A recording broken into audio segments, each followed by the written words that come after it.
What's up, my comic comrades? With Kang the Conqueror having been introduced to the MCU in the Loki series on Disney Plus and set to be a major part of Phase 4, we want to keep an eye on what the Marvel character is doing in the comics. So today we're going to give you part 1 of a 2-part overview of the character's recently concluded 5-issue miniseries written by Colin Kelly and Jackson Lansing. The title not only presents a well-rounded retelling of the origin of Nathaniel Richards, aka Kang the Conqueror, but it also gives us a compelling overall portrait of his travels through time and a deep dive into what drives Kang's actions and why. So let's see what Marvel's doing with one of their all-time best villains with the first 2 issues of the 2021 Kang the Conqueror series.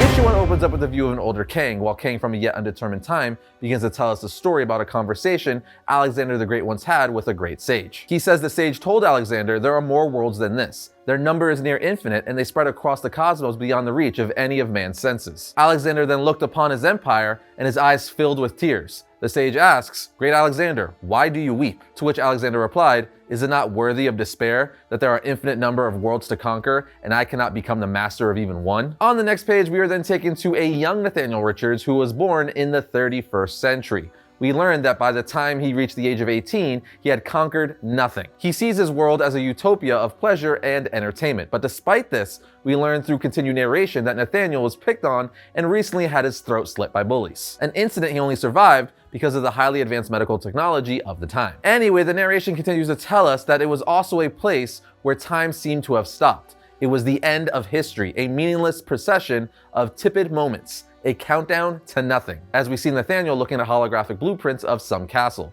Nathaniel tells us that he began to see his time for what it truly was, a cage. Like anyone wise enough to see the locks that hold the prison shut, he devised an escape. At which point he grabbed his bike gear, hopped on his futuristic motorcycle and headed to the mysterious castle he was looking at. He then says, "I thought to find answers from the past," as he lands inside of the rundown castle. We quickly learn that this castle once belonged to Dr. Doom, as we see a Doombot standing in the middle of the library. Nathaniel goes on to tell us that the castle library was beautiful, and as he's looking at the books, the Doombot activates and starts attacking him, but as the Doombot is about to punch him, it's blasted with something from behind. And on the next page, we see it's Kang the Conqueror, the adult version. "Down, child," he then says, "Doom, you may be an imbecile, but good engineering is eternal." As he blows the Doombot's head off, he then opens up a time portal and sends the decapitated robot to the 20th century as a message to Doom. Young Nathaniel then asks, "Who are you?" And they both say, "One who knows infinitely more than you can imagine, Nathaniel." Because remember, they're the same person, but Nathaniel then says, "That's not an answer. How the hell do you know my name?" Kang says, "Another pretty obvious question. I'd hoped for better." Young Nathaniel says, "I'm sorry. Better?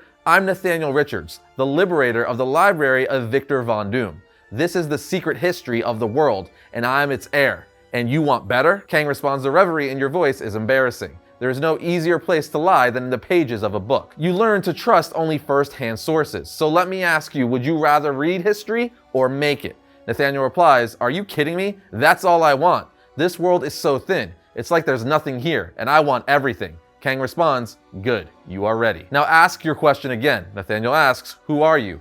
Kang says, "The question with 10,000 answers. The Conqueror, the Eternal, the God Pharaoh Ramatut, the Timekeeper Immortus. I have been them all, and will be again. But there's only one answer that has ever truly mattered.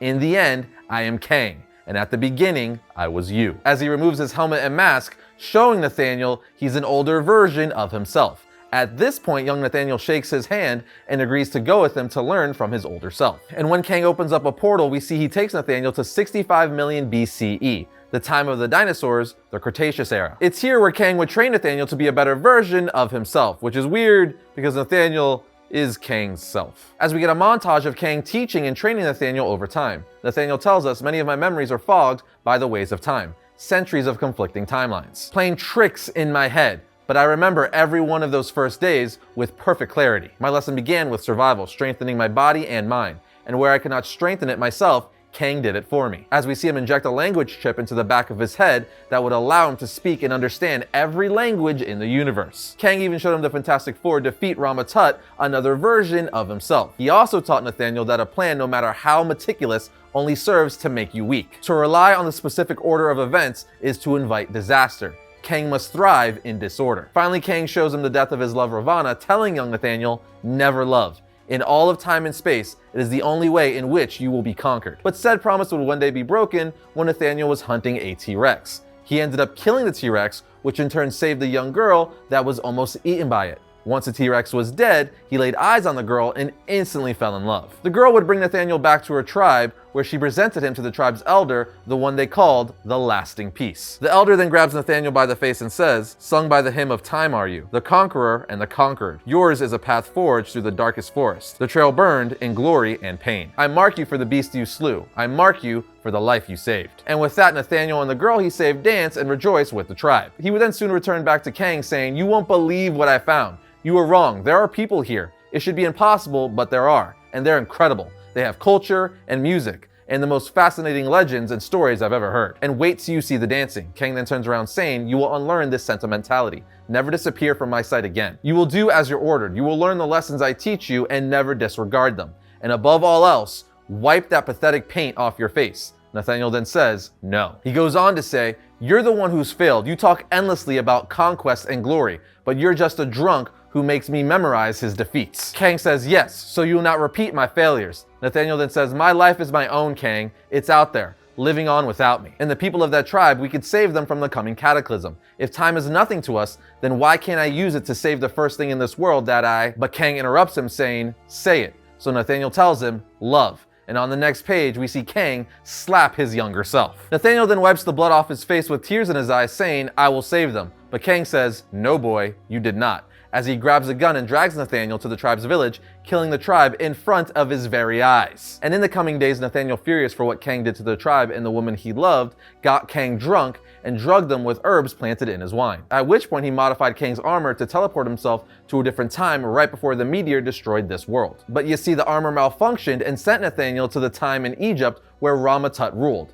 And just like that, issue 1 comes to an end. So let's jump to issue 2. Issue 2 starts off with young Nathaniel fighting off Rama-Tut's army, and right as one of the soldiers is about to put a knife in his neck, someone whacks the soldier over the head from behind, with a voice saying, "His eye is upon you, foreigner. Rama-Tut may be the sun, but you are called by the moon." As we see, it's the Moon Knight of this time helping him out. The two then fight off and escape Rama-Tut's empire. We then see the two in the desert riding camels, with Nathaniel saying, "Far be it from me to argue with my savior, but Rama-Tut isn't someone you could help to overthrow. Trust me, I've studied him for years." The mysterious woman answers saying, "He's enslaved the entirety of creation." Nathaniel tells her, "Just Egypt, but that's plenty. It's his war machine against my broken suit of armor. I'm sorry, lady, but I'm not the hero you're looking for. You're thinking of Reed Richards." She tells him, "Silence, you entered the house of a forgotten god. Bury your talk of defeat in the endless sands, for Khonshu will have none of it. Speak your truth before him, sailor of time. Why did you come here?" As they stare at the statue of the moon god Khonshu. Nathaniel replies, "I was trying to escape the man who made me bow before him." The lady answers, "Then you sought that which cannot be.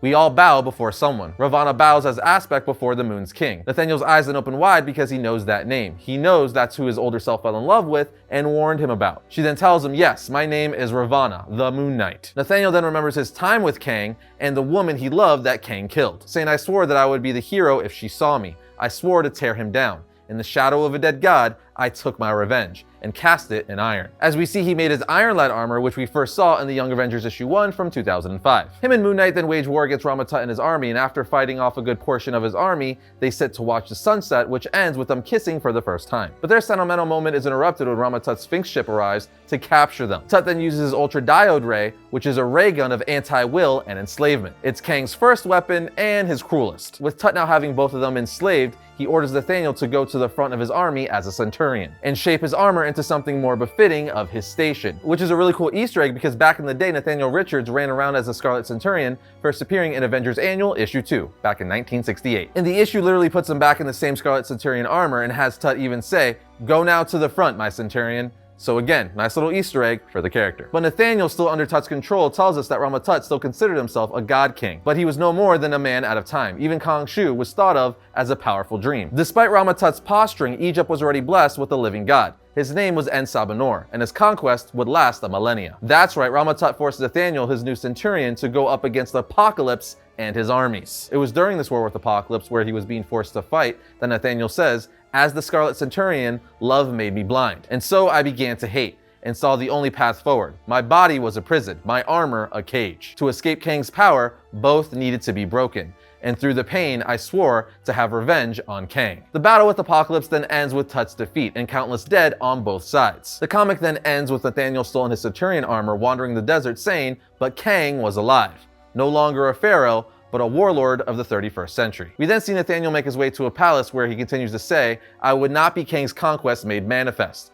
I would not be his perfection." As we see young Nathaniel bow to someone while saying, "I come to you humbled, the enemy of your escaped enemy. With your power and my wisdom, I believe we can both be satisfied. Together we can destroy Kang," as the last page shows us that Nathaniel is kneeling before Apocalypse, who sits on his throne. And with that, issue 2 comes to an end. And that's an awesome way to close out this issue and today's episode. So far, I'm really enjoying the series. It's giving us a lot more insight into Kang's backstory and giving us a different perspective of it as well. We'll be very interested to see if any of this ends up being part of the story in the MCU version of Kang. But what do you guys think of the first 2 issues? Are you digging it? Let us know in the comments. And that's going to bring today's episode of Variant to a close. But if you like today's episode, be sure to check out this one to my left, your right. And if you like all of our content, subscribe, like, and comment. It always helps us out. But other than that, I'll see you guys next time when we talk about all things comics.